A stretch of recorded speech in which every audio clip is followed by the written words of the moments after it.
Do it again. Of all the gin joints in all the towns in all the world. You're listening to Drinks, Jokes, and Storytelling. A martini, shaken, not stirred. Don't try and church it up, son. You can't handle the truth. I am big. The picture that got small. Your first one's on us. Ladies and gentlemen, welcome to Drinks, Jokes, and Storytelling. I'm your host, Mark Rigodano. With me, as always, Richie Byrne.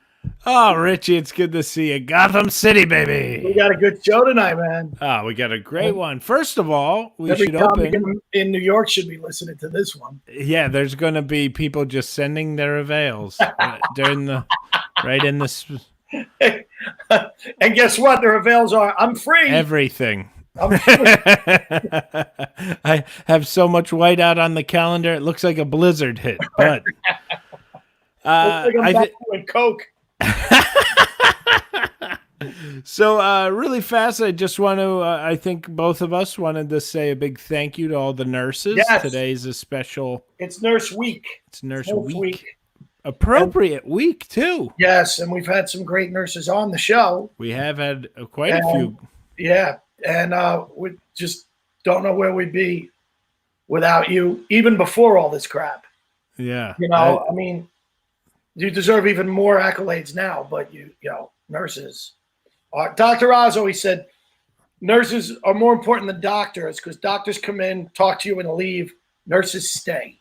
That's true. It's great. It's so true. Oh my God, that's nice. Yeah. I got a letter here. I got a letter from corporate that we're supposed to play something right before we start our show. Yeah, corporate drinks, jokes, and storytellings. The CEOs sent down a message saying that we need to play a video before we get started. Okay. I don't know what this is about. What could it be? Do you know what it's about? Is it what I think? Is it a quick one or shameless promotions? Now here's the deal. Shameless promotions. I know nothing about this. Apparently, Wendy's. You had no word. No, I don't know anything was happening. I think John, our producer, got a call from Wendy's. You know, Wendy's is having some problems because they do fresh meat and they're running out of meat.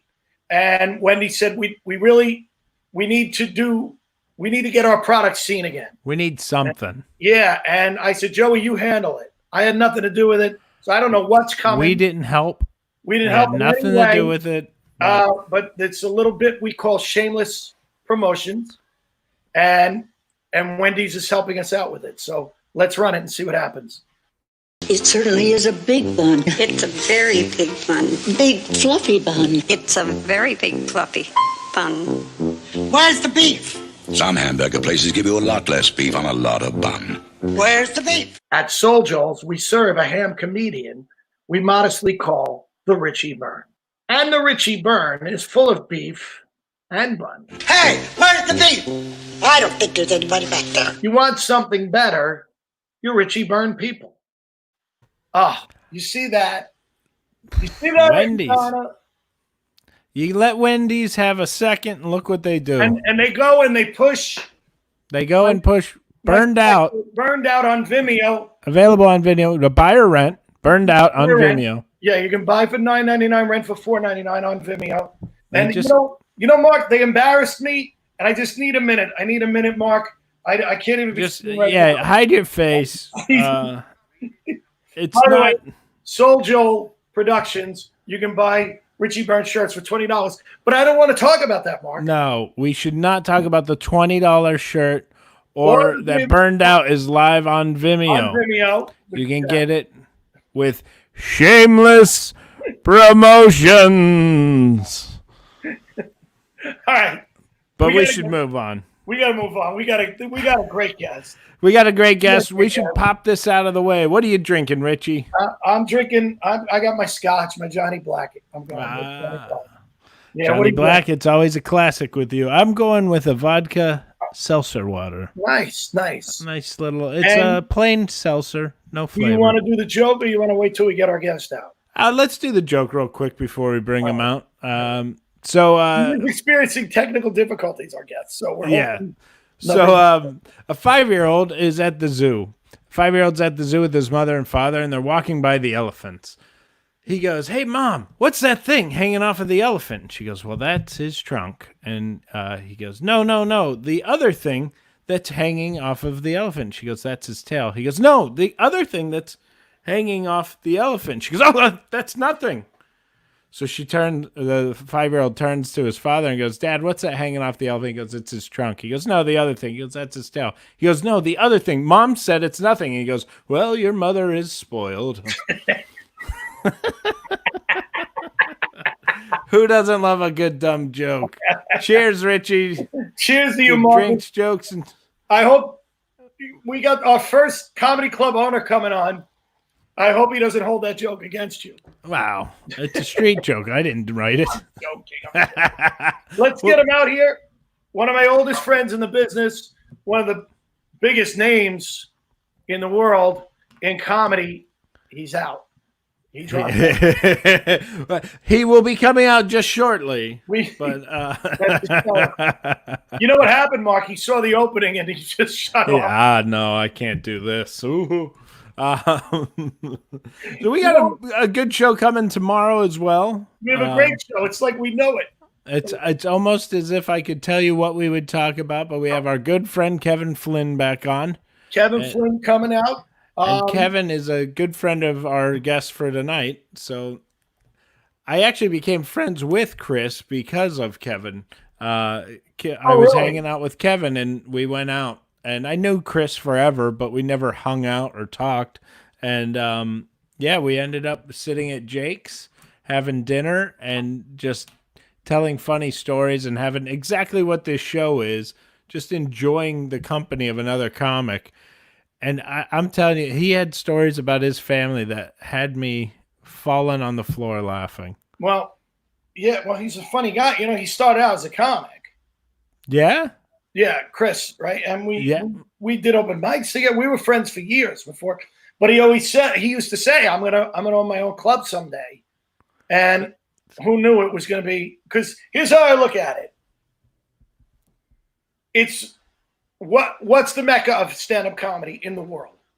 New York City. New York City. And what's biggest club in New York City? Gotham Comedy Club. So this guy has the biggest club in the world. That's pretty cool. Yeah, it's Caroline's and Gotham are the two clubs that there it is. There's a beautiful club. And look at that showroom. Yeah, I want to talk about this too with him. You would think that somebody that impressive would have a better ability on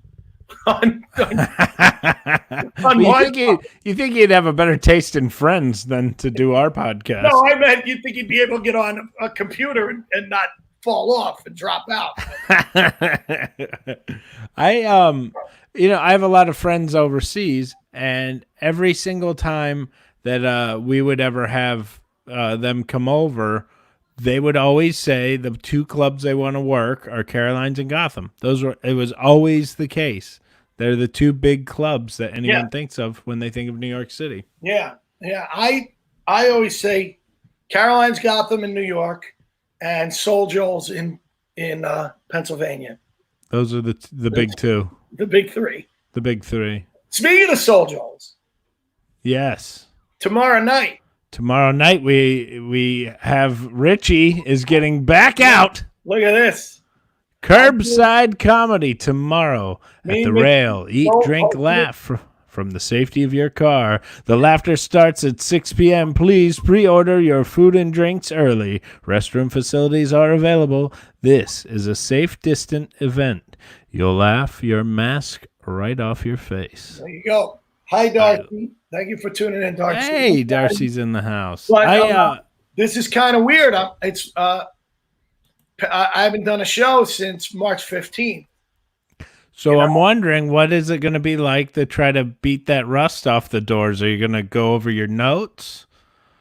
Are you going to watch old sets? I don't know. I'm not going to watch old sets. I'm going to sit at some point and just write out some things.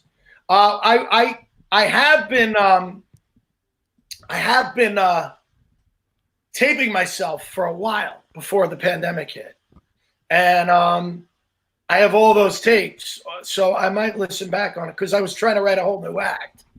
And so it's funny because As you should. I really was in the middle of, now that I have Burned Out, that you can rent live on Vimeo. On Vimeo, rent it for $4.99, buy it for $9.99. But I digress. Yeah, why mention it? Why mention that it is available on Vimeo? Burned Out. Yes.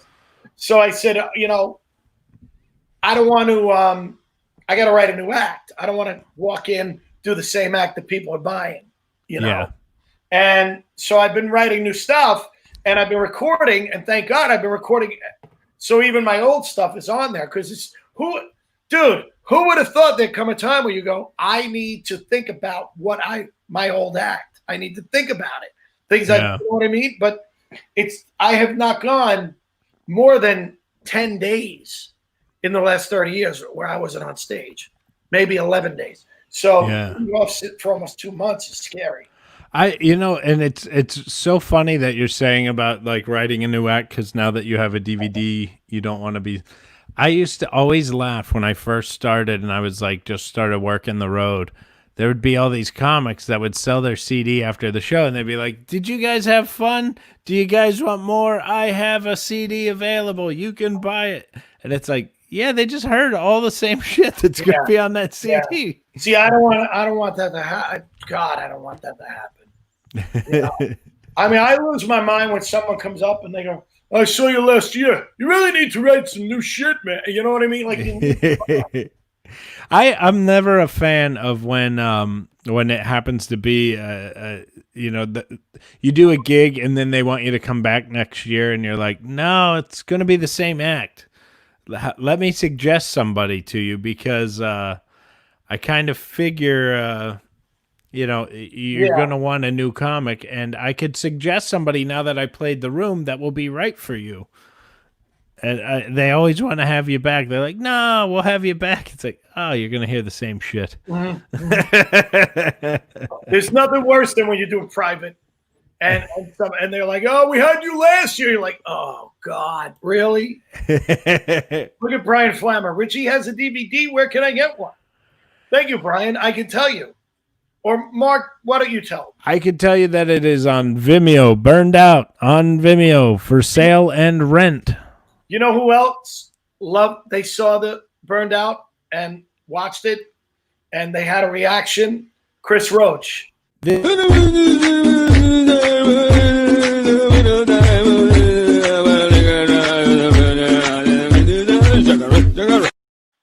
That's the proper reaction to when you see Burned Out on Vimeo. Yes. $3.99 to rent, $9.99 to buy, and you too can look like Chris Roach.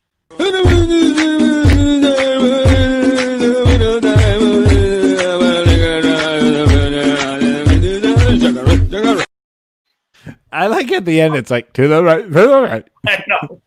You know what I love about that? We had him on. He was our guest last night. Chris. Oh, yeah. And he was tremendous. Here's the thing about Chris that most people don't realize how smart he is. Yeah, I still don't. The guy's a genius. He writes the most brilliant material. Let's just show a clip from last night on the show with Chris Roach.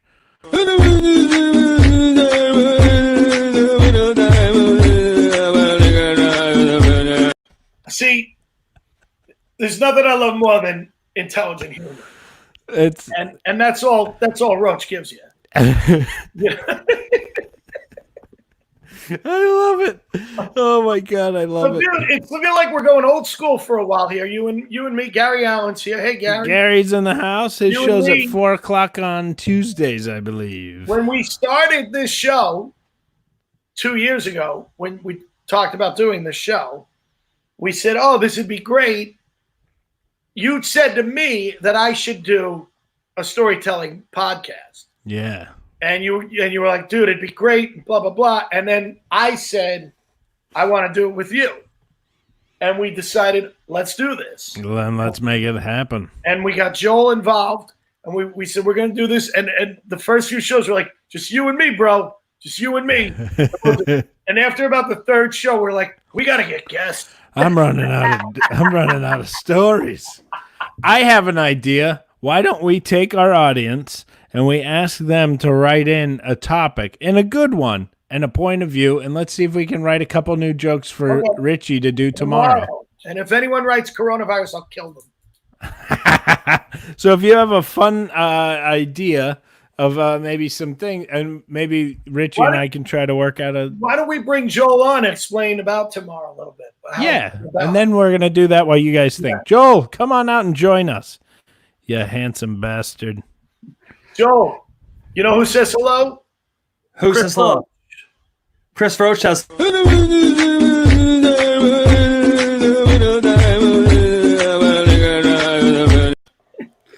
It's the same, whether I'm talking or it's Chris Roach. It sounds identical. Unbelievable. Great. I didn't know. When did Chris Roach steal your act? But anyway, so tomorrow the show. Who you're on a podcast and you need laughter because there's no audience. Joe's the only person who holds back the laughter. If we're at a club, Joe's like, ha, ha, ha. But on the podcast, you say a joke and Joe goes, like, Joe. I'm the only one that's giving you radio silence to your face. Yes. So what's up, pup? Oh, man. Up, look at this. See you guys later. How are you? Fantastic. We had a little technical difficulty. Chris Mazzilli, thank you for being here. Good to see you guys. You got the phone. Thanks for having me. No, you can hear it. I guess a lot of people are streaming stuff in my building, so. Oh yeah, that'll do it. Yeah. All right, well let's get right to the talk, man. All right, man. Not waste time. I'm ready. First of all, let's start off with this. Mark, I didn't even tell you this. I kept this from you. May 10th, which is Sunday, Mother's Day, is also the 24th anniversary of Gotham Comedy Club. Really? How about that? Yep. Oh my God! Congratulations, how man. Cool is that, man? And how about I know Richie 30 years? No, I don't know how to talk, Mark. We started out together. Unless he started 1990. He started doing stand-up 1990. I started doing stand-up 1990. Yes, I did a few shows before that, but 1990 was around the time I walked into Eagle Tavern. That's where I started. And that's where I met you on 14th Street. Tim Davis. Tim Andre Davis. And Eddie Stanley. Yes. Wow. Yeah. Very good memory. So you guys realize that this is like the fourth or fifth person we've had on that immediate starting has a story about Richie and the Eagle Tavern. Yeah. So let me tell you another story about Richie. He developed really quickly. Like I remember watching him like a year or two in and I was like, this guy's good. He's got something. It's like you were like really likable and just charming on stage and flat out funny early on. Thank you. And you know what? You can go now. Yeah, singing like Chicky. No, when you said that he developed quickly, I thought you meant his breasts because those are supple. Look at that was his nickname, Double D Richie. No, thank you for that, Chris. And I remember you were always running shows around the city. Yeah. And I'll tell you a funny story, Mark. You were running shows around the city, and he would always put me on first, no matter. And it used to make me so crazy. Do you know why? Because you said I got the energy going, and I was. That's right. You had great energy, and I could depend on you. I knew you do well because we all know if the first act goes up and they tank, it's hard to follow that. Right. So it's like you just listen. Let's face the facts, buddy boy. You're a likable guy. Thank you. Well, let me clarify that. You were a likable guy back then. What happened now, I don't know. Donna. You were calling it because now he does crowd warm up. You were calling it early. Yeah. You knew where his power was. I didn't think of that. That's right, Chris. You made me a warm up before I knew I was a warm up. See that? Yeah. Well, that's why man's got instinct. That's why you went on to become the genius you are in the comedy club business, man. I mean, think about that. And I said this to you once a few years. I went to see Mark, this is a great story. He's doing they're doing the show live at Gotham on Access TV. We'll talk about, yeah, but this is when you're on Access TV. And Buddy Fitzpatrick was going to be on. And Buddy's one of my oldest friends. We're really great guy. Right. So Buddy, I go to support Buddy. I just show up. And who's there? I didn't even think about this. Chris. Chris is obviously there. And you were so nice to me, bro. And you said, he goes, I go, Chris, congratulations on the show and all. And he goes, you want to do it? And I go, I go, I didn't come here. Like, I wasn't being that dick comic. Or, let me show up, see if I can get on. And you're like, I go, listen, man, I'm just really glad how things are going great. And I came to support Buddy. I didn't come here for that. And you go, so what is that, a no? And so, like 3 weeks later, you had me on the show, which I've always been so. And you killed. It's funny. My brother Steve and I, run the club. He joined me like 15 years ago. And one of the things we talk about all the time is that's like such a nice perk, such a nice thing to be able to do to give to comics. A TV gig. It's a nice thing. And it's fun. I mean, do you guys feel the way I feel? I feel like blessed to be in this business. I love this business. Yeah. I mean, it kind of sucks now that, when I look, it's the whole world, but it's really fun, and I'll say this about comics really support one another. It's a nice thing to say. There's a nice community here, I think. Absolutely. Yeah. Absolutely. And it hasn't shown more than in the last year, I think.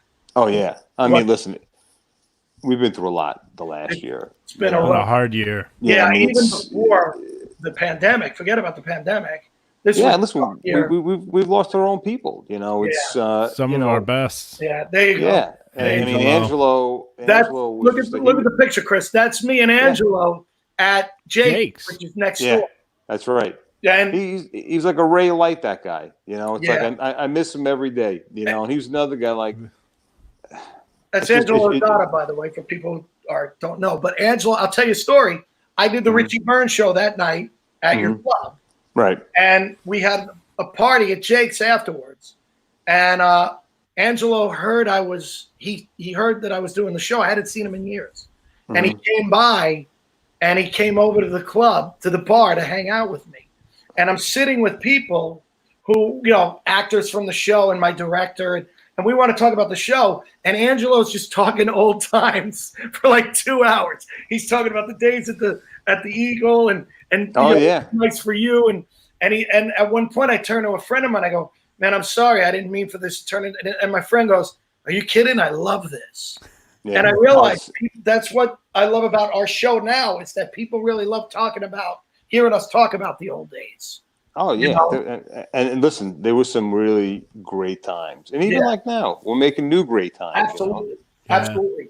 And Angelo was just that kind of person, too. He made me feel so good that he just came down because he made everybody feel that way. Let me tell you something. That guy, it's just like always positive. I never saw the guy, even like in his dying days, God bless him, always had a positive, upbeat attitude. He was a sweetheart, It was a big loss, and it's like. Well, you did right by him, man. You, Gotham went above and beyond that with him. I mean, you put his name up on the billboard, the marquee, and then you had the night which I couldn't go, but you had you guys did a memorial. It was an amazing night, He wanted that, and my brother and I sat down, and we basically sat down with his wife and family and friends and said, look. We want to make this a special night. We're going to roll out the red carpet because he deserved it, and he really did deserve it. That was like his home club. It was like his living room. Yeah. And it was magical. And you really felt the love, and you felt him in that room that night. Well, I heard it was amazing. I wish I could have been there. He was always one of those guys that, like, when he talked to you, he was talking to you. Yeah. You alone. I know. And you just felt it. He didn't give a shit about is there somebody more important here? He was just a real guy, Yeah. He came in, he hung out with you.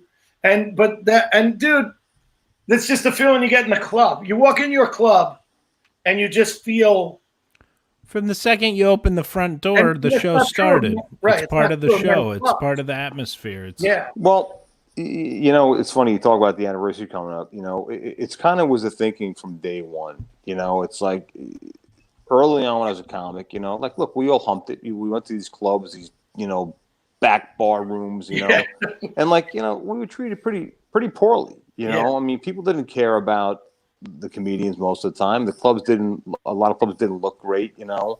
And, you know, around that time when I was doing stand-up, there was this other kid doing stand-up, this guy, Mike Reisman, a Wall Street guy. And you know, we started talking about opening a club, you know, on what that would be like. So it's so much thought like went into the design and what that club was going to be long before it even happened. Yeah, because I didn't know that you went to FIT. I did. And so you have an eye. I graduated 1947. Did you want to get it? Did you always want to get into comedy? Like, how did that happen? I know you were big into sports. Yeah, I know you're, you know. So I'll tell you how that all went down. I went to FIT. I studied menswear design. Well, initially, I wanted to be an attorney. I was going to go to Columbia on a partial soccer scholarship, you know, and then I blew my knees out, and that ended that. So backup school was FIT. So I went and I studied menswear design, 2-year program. I got out, was at my first job, and I hated it because I wasn't doing what I wanted to be doing. I wasn't designing clothes. I was like slinging fabric. And I remember I called my parents and just said, I'm going to quit my job and I want to go to acting school. I want to give acting a shot. I was 20 years old, living in Manhattan. So I figured out, you know, what do I have to lose? You know, apparently now's a lot. the time. But apparently, yeah. So you could lose your parents. yeah. No, my parents were totally cool. They were like, listen, we believe in you. Whatever you want to do, we support you 100%. You know, go for it. You know, and you know, I went to HB Studio, took some classes. You know, I mean, I remember one quick story. So like, it was like either my first or second class. So like, when you kind of finish class, you have like a scene night. So my scene night, I happened to do well. And my scene partner's husband was like an established actor. And he goes, hey, you know, you're pretty good. You got good instincts. I'm going to, you know, introduce you to my agent. I was like, really? And he's like, yeah. So I go meet his agent. I'll never forget. Her name was Heather Reynolds. She was an agent at Flick Talent. And Flick was the division of Click Models that Flick East and West. And their offices were in above Carnegie Hall. And I go there, and I had like a made-up resume. I hadn't done anything, you know. I had a decent headshot, you know, but just good instincts, and I could BS pretty well. So I go in there, we're having a great conversation. She's like, "All right, you know what?" She goes, "I want to have you come back and meet the other agents. I want you to do 2 contemporary contrasting monologues." I didn't even know what a monologue was, you know, and I was too dumb to ask my acting teacher until like the last minute, right? So literally, I'm like a day or 2 out in my parents' house in Long Island, Northport, Long Island, like trying to piece together a monologue. So I did finally ask my teacher what it was. And instead of like saying, can you suggest one for me? Or do you have any ideas? Or can you help me with this? I thought, I'm just going to do it on my own. And I remember like reading like in my parents' house, it was actually when that book, Donnie Brasco, My Life in the Mafia came out. So I was doing a monologue from that book. You know? Didn't have it memorized. And I'm thinking in my mind, I'm going to go in there and wing it. I'm going to win them over. I'm going to go in there and, you know, and talk to them. So I show up for the audition, and they have like a studio part of their offices. And I remember like there were chairs out there, and there were other guys sitting down. I'm like, what are these guys doing at my audition? You know, like that's how delusional I was, you know. And they were all like studying their lines. Like, man, these guys are really taking this really serious now. So she comes, you know, and she's like, Chris, there's one more, and then there's you, you know. I said, okay. So they call me in, and it's like I should have bailed right then and there. They're like, you know, 4 or 5 people sitting down at a table. There's a chair in the middle of the room. And she's like, oh, you know, she introduced me to everybody. And she's like, oh, this is a friend of another Angelo, believe it or not. This is a friend of Angelo's. You know, he saw Chris at HB Studio. And they said, oh, well, Chris, what'd you prepare for us today? I said, oh, I'm doing this one monologue from, you know, Donnie Brasco. The other one, I couldn't even tell you what it was. So they go, do you want to sit or do you want to stand? I go, no, I got to stand, you know. And I still at that point, I'm like, well, I don't even know what I was thinking about because I didn't even know what I was going to do, you know. And literally she goes, whenever you're ready. And I swear to God, I started talking, and all I could hear was blah, blah, blah, blah, blah. I don't even know what was going on. And at one point, I looked up at their faces, and they were like shocked. Like, what is this guy even doing here? You know, My and I stomach is just dropped. Sweat like pouring off my head. And like another time, I looked up, and I swear to God, it looked like they were 75 feet away from me. Like the room got very, very long and narrow. You know, and like I kind of stumbled through it, and I finished. And this woman Heather stands up. She goes, "Okay." And I go, and now anybody else in their right mind would have said, "Listen, I'm really sorry. Let me just get the hell out of here." Not me. I'm like, the other monologue's better. The other monologue's better. I didn't even know the other monologue. So she goes, "Listen," she goes, "You're green." And I go, "You know what? Let me come back in 2 weeks." She's like, No. You're really green. She goes, "You need like 2 years." And I swear to God, like I walked out of Carnegie Hall, walked up to 7th Avenue, because like I had it all figured out. I'm going to get in a soap opera. I'm going to be buying Corvettes. You know, I wanted to walk in front of a bus on 7th Avenue. And I'll tell you, the one thing it taught me, I never went unprepared for an audition again. Ever. Right, it was so embarrassing, you know. And it's like, and I didn't realize what the opportunity was back then. You know, I mean, that guy gave me a gift, and man, did I royally screw it up. Right. You know. But so I think, Heather Reynolds, if you're out there, I'm sorry I wasted your time. I think that probably helped you as when you got on the other side, as far as being a comedy club owner and a manager and all to go. Yeah. I know how hard this is, because you're one of the few. Oh yeah. You're one of the few club owners 100%. that can actually say, I actually really got up in front of an audience before. Like these owners who own a club and they get up, it's not the same thing. You actually were out there working in the trenches with guys like me. True. Hustling. So you understand. Yeah, you're right. You understand the path. 100%. You know, and I think that's what probably makes you more unique than most of the other owners. But my point about the FIT is that you, and I think this is brilliant, you made the club part of the show. Every other club, not every other club, but a lot of the clubs you go into, it's kind of dingy. There's seats. There's a bar. But look at that. Look at this. That's beautiful. That's class. You know, I mean, that's beauty to me. And thanks.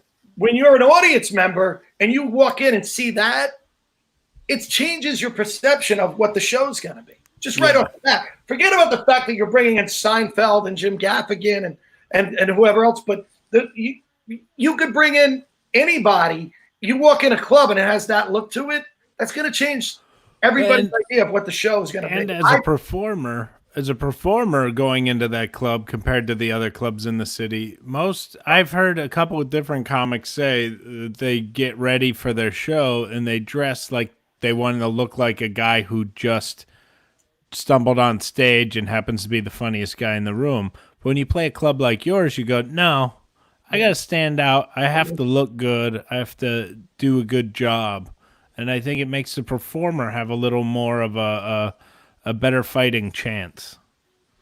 Probably, yeah. I mean, like, look, the kind of goal there is we want to create a haven for comics. You know, like everything that was designed in that club was with comedians in mind. You know, the green room and having a shower in there and a bathroom. You know, the stage height, the way the room is lit, you know, having a great staff, you know, and even like you mentioned, like the hallway, when you walk in, it kind of sets a tone for the audience member. Like, this place is nice, you know, and the mindset is, I'm going to have a good time. You know, when people walk into a crappy comedy club and the host, you know, is miserable, it's like, what do you think they're thinking when they go in? You think they're thinking, I'm going to have a great time tonight? Right. No, they're thinking I'm going to have a lousy time tonight. Right. You know, and it makes your job as a comedian harder, you know? So we try to, like, you know, like we're on top of like everything, even like as far as the sound quality. Like if I go in the room, like I'll have the sound guy come back 10 times if we can't get it right, you know? And it's just, it's kind of the mindset of the whole staff. And I'll tell you, like, God bless my staff. They're awesome. My management team, the floor managers, my servers, my hosts, my bar backs. I mean, we just got a good crew there. Absolutely. You know? Now, and that's something I want to talk about too. It's not just the ambience of the club, which, and we'll get back to that, but the people you have working for you. When you walk in, you immediately know this is taken care of. Yeah, and you have one guy in particular we already mentioned, and you walk through the door and you see this guy and you go, oh my God, Jimmy's here. And Jimmy is here. He wanted to come on and say hi to you. So let's bring out Jimmy Cano. Yeah. Here he is. Mazzilli. Jimmy, have you moved since the last time you were on the show? What happened? Have you moved? You're in the same spot you were You're in the exact same spot. I just stay here for Dr. Phil and everybody. I just sit right here the whole time. Chris, how you doing, What's man? up, Jimbo? I was saying nobody's Good to see made you, more man. out of this virus than Jimmy Cano. He's been on every show. He's in Russia. Yeah, it's been quite a This ride. guy needs an agent now. You kidding me? Yeah. We can't believe we got him. Yeah. You're the first one. You had me first. I was still in the hospital. But I got to tell you, let me tell you about this man, Chris Mazzilli, though. He's, he's like a brother to me, man. He's been on it with me. He's checked in constantly. He's just been there 10 years, man. That's I've never been anywhere for 10 years. I figured when I started there, I'll be there a few months, and 10 years later, I'm like, I'm not going anywhere, man. I love being there, man. So you're just the best guy I've ever worked with. The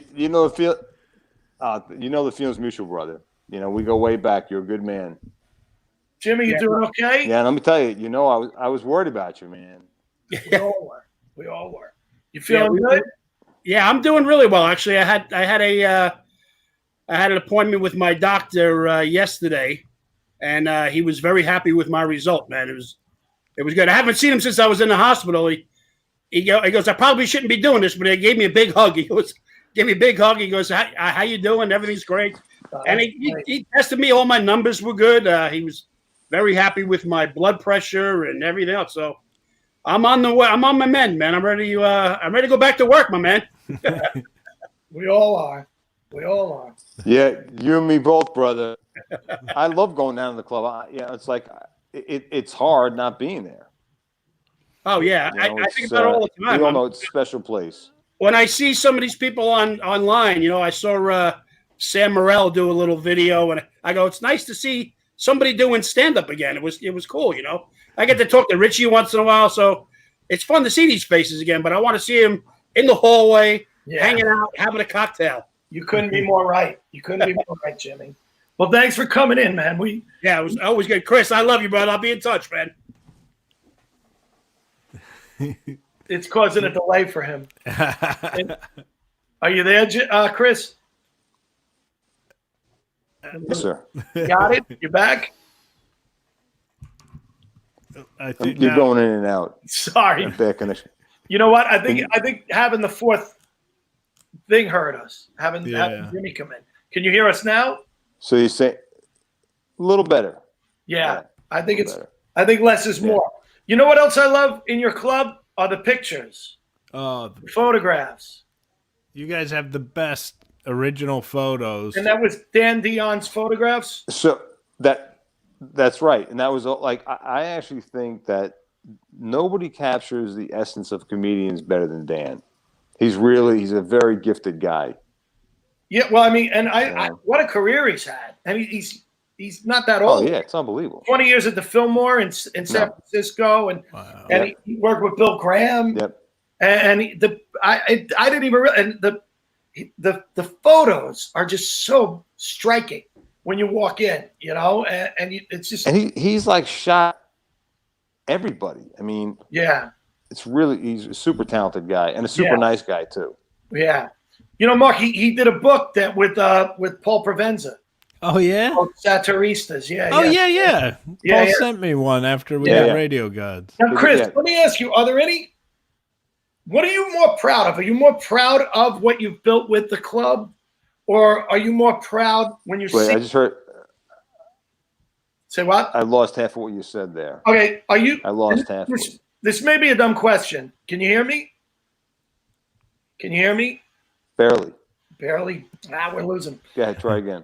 Have you had a comic walk into your club who's just new, starting out, and watch them grow? I heard you say comic and something, watch them grow. Watching a new comic grow. Oh, I love that. It's the best. Yeah. Is that more like it? What does that feel like? When you see a guy, you go, oh my God, This guy got it. this guy has got it. It's watching an him amazing get better feeling. at it. What? You know what? I'm gonna drop off and dial back in and see if I can get better. Do that. You know, but I absolutely love what's going on and hate what's going on. I love it because it's such great information and it's so heartfelt. You can feel it. I know. And I hate that that it's going on and off. But hey, yes, Teresa or hey, gal. But I still, dude, I have so many questions. There he comes. Hey, he's back. Can you hear us?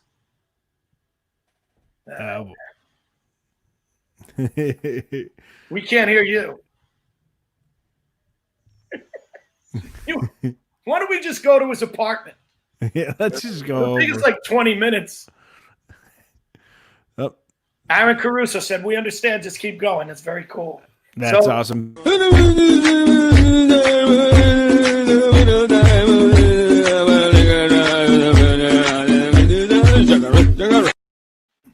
Right to the right.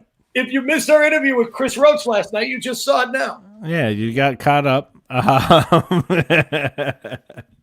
So I definitely do want to talk to him. Oh, here he comes. There we go. Uh-oh. You there?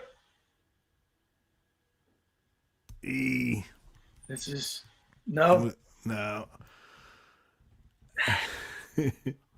What a shame. We were having such a good. I wonder. He's talking. We can't. But I do want to talk to him about his Corvette show because I know he's so into Corvettes. I love Corvettes. We didn't talk about the fact, and I want to talk about the fact that the Irishman was shot. Yeah, we have to get to this. Yeah, for those who don't know, the movie The Irishman, when they do the scene at the Copacabana with, ironically, Jim Norton playing Tom Rickles. Yeah, we just talked to Voss about playing. So was that the movie? And Voss was playing No, Voss played Lenny Bruce like 15 years ago. Oh, okay. But then Norton's playing, Rickles now. It's like all of our legends are playing the legends of the past. And they shot that. It was supposed to be the Copacabana, but they shot it at Gotham Comedy Club. Let's show the clip. Yeah.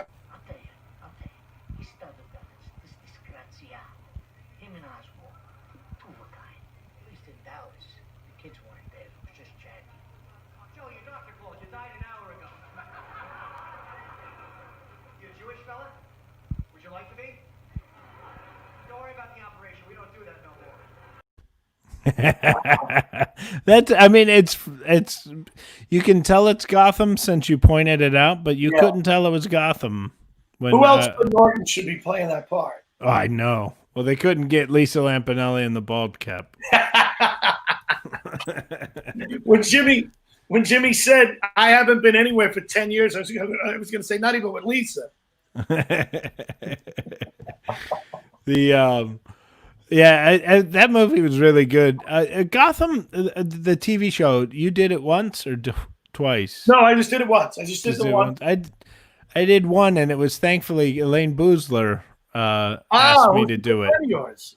Yeah, she actually asked us to if I could fill in for somebody, so I ended up getting that.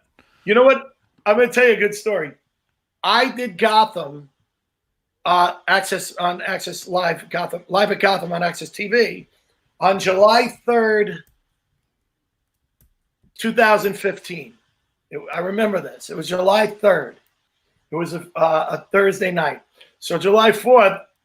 So I invited Mike Keegan to come with me, and Jim Brewer. Oh, they're talking to him. Okay, Jim Brewer was the host. So Keegan, huge Brewer fan, right? So we're down in the green room, we're downstairs, and Brewer and I are talking, and everybody, all the comics, and Brewer and Keegan get into like a conversation. So this is Keegan's night now. He's on fire. He's a brewer, you know. So the next day, he goes to Anthony's Opie and Anthony. Anthony Cumia. He goes to his 4th of July party at his house. He gets an invite.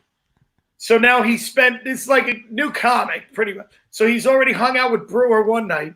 Now he's at Cumia's, hanging out with Norton and then he's with he and Bartlett.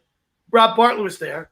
So he's having but he gets himself completely hammered, and he ends up naked in Cumia's hot tub.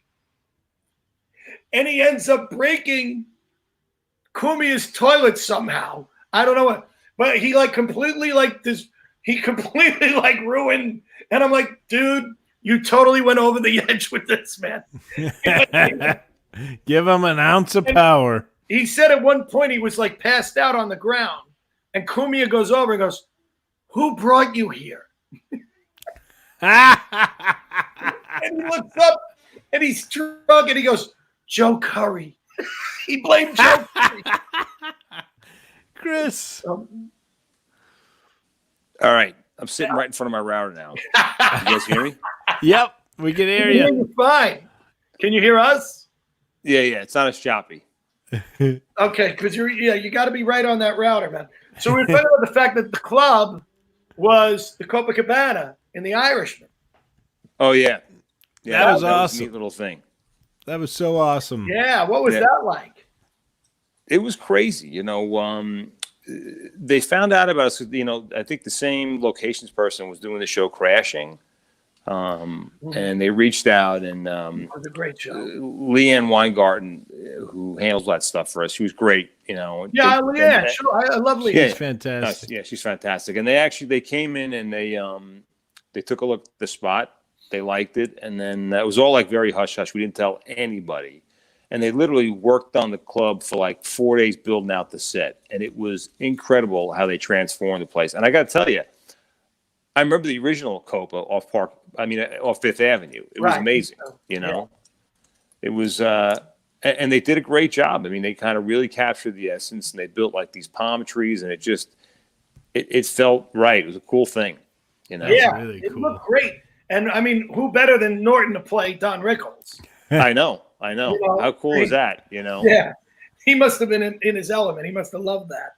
Oh, it was great. And then you had, De Niro there, Scorsese, Pesci, and then Sebastian Maniscalco had his big scene there, which is pretty wild, It was good stuff.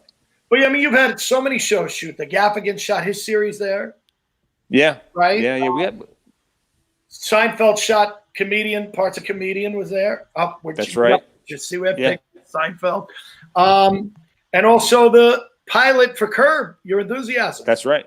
Yeah, it was a long that time ago. That would have been the old club.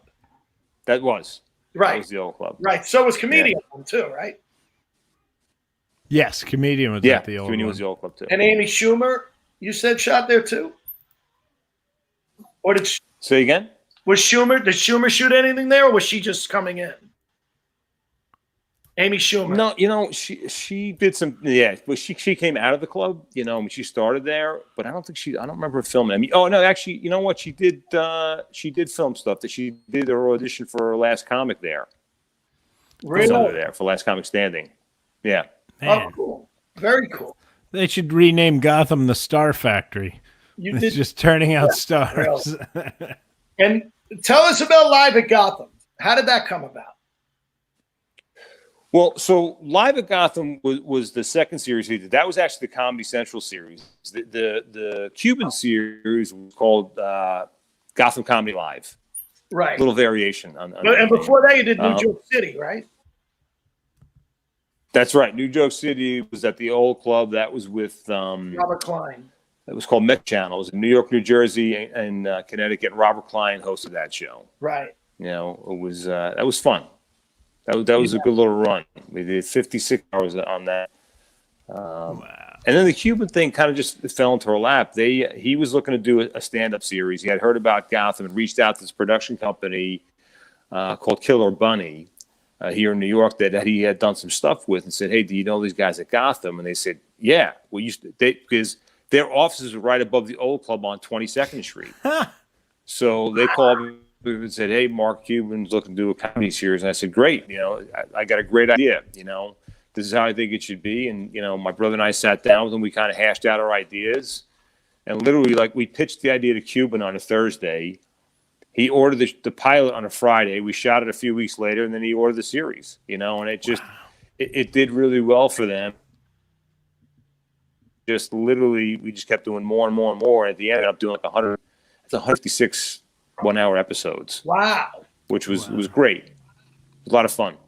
Now, I got to tell you, it was an amazing run. A few years ago, when you did Gotham Live on Access, and you guys always had like the celebrities as hosts, which was cool.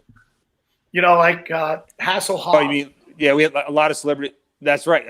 Yeah. I mean, Pam Anderson hosted an episode. Yeah. Fran Drescher did. Cheech and Chong. I mean, it was nuts. We had some really cool hosts. Cedric did it.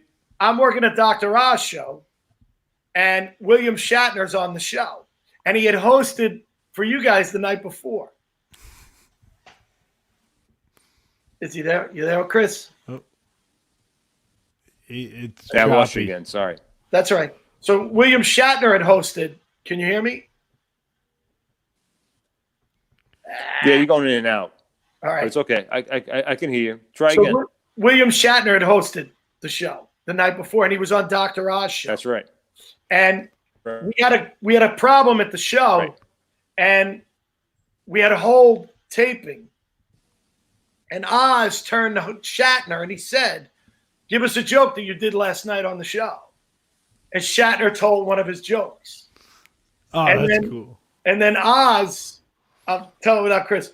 Then Oz told a joke, a street joke. No way. Yeah. And then Oz looked at me and I told a joke. And then it went back to Shatner. He told another joke. Oz told a joke. Then I told a joke. And then by the third time around, I said, "When I woke up this morning, if you had told me that I'd be in a joke off with Dr. Oz and Captain Kirk, I would have told you you're out of your fucking mind." So, all right. You missed a great back. What a story. What a great story. I'm sure it was fantastic. So, Richie, what was your favorite joke out of that? Out of the quad trio telling the jokes? Probably just saying that I was telling jokes with Dr. Oz and Captain Kirk was, the best part. That's hilarious. Yeah. So he was a super nice guy. Yeah. He's on Oz all the time. They're close friends. So I kind of got to know him a little bit. Now, talk a little bit about another buddy of ours from this show who we adored, who we lost a few weeks ago. And I know you very close to Vic Henley.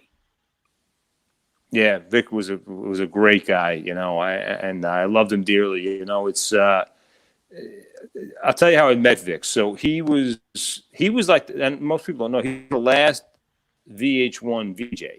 He was the last one, and he was living in LA, and he came back to New York. And he was like, he wanted to go to his clubs, his normal stomping ground. So he went to stand up in New York first, and there was a new manager there, didn't know who he was. And the guy basically said to Vic, "Look, you got to come back and audition." And he was like, "What?" He's like, "I can't, So he said he left there and he went to the Strip, and the Strip was closed. The show was canceled that night, So somebody said to him, "Oh, you should go check out this new club, Gotham downtown, So he's like, "Oh, this is going to suck. I'm going to go down there. They're not going to know who I am. I have to audition for them too." So he said, he walked into Gotham and I was standing up in front of the club and I said, "Hey," I said, "You're Vic Henley." I said, "You want to work here?" And he goes, "Yeah," So that's how we became friends, and we've been friends ever since. Another good guy, and it's funny the similarities between him and Angelo. They were two hosts in the city, really good MCs. Yes. Yeah. You're right. You're right. Vic was another one that when he talked to you, you thought like I was the only one that mattered in the conversation. He wasn't ever asking for anything. He was genuine. And a lot of people aren't like that. Oh, he's super nice guy. Yeah. I'll tell you a story. So let me make a suggestion. Since we had difficulties tonight, why don't we reschedule part 2 of this? Let's do Because it. it drives me insane that I can't hear you guys that good. We would love that. Can we do that? We would love to have Please, you. we'd love to All have right. you on We'll as soon set as up- possible. People are writing all over. This is so great. Wait for them to. So people really want to hear what you have to say, and we have so much more we can talk about. So why don't we just All right, there's plenty more stories to tell. We'll do it again. You know Thank what? you so much, Chris. All right, guys? Yeah. You guys are the All best. right. Let's just You guys are wrap great. here. Thanks so much. We'll do it again. Cheers, We'll bro. have you on soon. Folks, All that right. was Drinks, Jokes, and Storytelling. Last call. Thanks for listening to Drinks, Jokes, and Storytelling.